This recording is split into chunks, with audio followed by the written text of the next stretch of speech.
এক যুগ পরে আজকে সবার সাথে দেখা হতে চলেছে। আর আমরা কিন্তু কোয়েট স্কুলে পড়তাম, সেজন্য কিন্তু ছেলেরাও ছিল, ঠিক আছে? তো তোমাদেরকে কেন বললাম এক যুগ, ১২ বছর পরে, আমরা ১২ বছর আগে লাস্ট সবার সাথে কাটিয়েছি।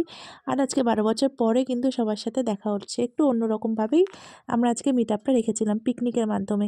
তো একটু কোমর দুলিয়ে নিচ্ছি নাচানাচি করে। তার খুব খিদে পেয়ে গেছিলো, সেজন্য গরম, গরম পকোড়াও রেডি হয়ে গেছে। তো দেখো আমরা সবাই পকোড়া নিয়ে নিচ্ছি। পকোড়াটা হেভি টেস্টি হয়েছিল। তারপরে এখানে সবাই খেতে বসে গেছে। আ আমি একটু পরে বসবো। এই দেখো আ এবার আমিও বসে গেছি।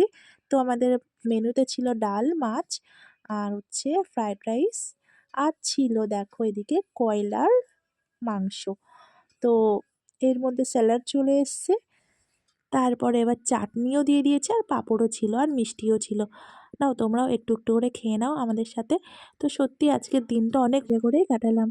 তো যাই হোক আজকের দিনটা কিন্তু একটা স্মরণীয় দিন হয়ে থাকবে। আর দেখো প্রত্যেকের ফোনে কিন্তু আজকে পুরো গ্যালারি ফুল হয়ে গেছে। এত ফটো ভিডিও তোলা হয়েছে। আর এটা হলো আমাদের গ্রুপ ফটো দেখো।